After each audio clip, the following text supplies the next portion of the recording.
We spend 93% of our time indoors. The impact of those environments on us as people is unimaginable. So when you think about the design of a building, don't you think we should be thinking about it from how do we design the inside of that space before we think about what the building should look like? At ASID, we really believe that design is human-centric. The impact of design at one point was simply the beauty and the decor. That basically has been the work of the 20th century. You produce it, it's beautiful, you photograph it, it gets published, you move on. Well, it doesn't work anymore. Most people don't really care about the quality of the physical environment the way designers are taught to think it should be, but what matters mostly to people is the quality of their experience. Interior design matters because you want to come into your space and you want to feel welcome. So it's really, really important for us to think about how do you humanize the built environment. We must develop a sensitivity of what's meaningful for the other person and how to bring these experiences of meaning to other individuals. It's a really interesting time to be a designer right now because the industry is changing. Today, it's not just interior designers and architects coming together. It's urban designers, furniture designers, industrial designers, graphic designers, people who are focused on brand. As a designer, you're trained to understand complex systems. It's what you do.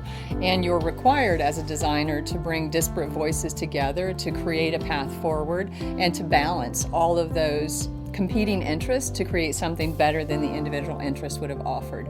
So because we love that complexity, or we wouldn't have become designers, it's an opportunity for us to take those talents and our ability to facilitate complex conversations. We need to understand how to design environments that make both systemic and sustainable improvements. How can we design environments that improve people's lives? Social and economic issues should be the cause of all of design.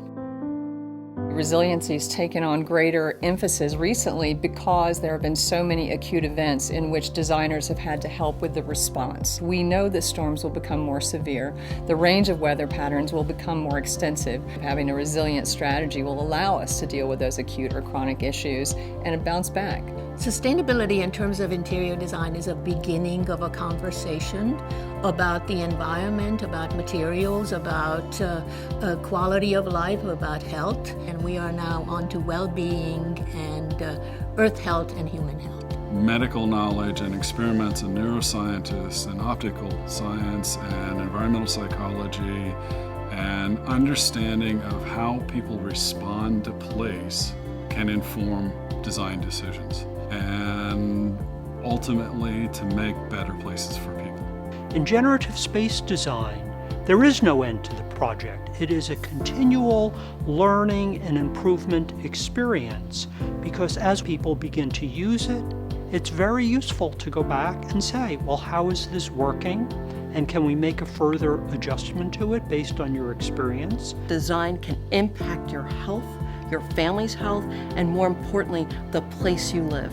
It's a huge role that design can play, and we all have to put that conversation forward as what we want to focus on. How do we really change things so that it's meaningful for people? It signals that we care.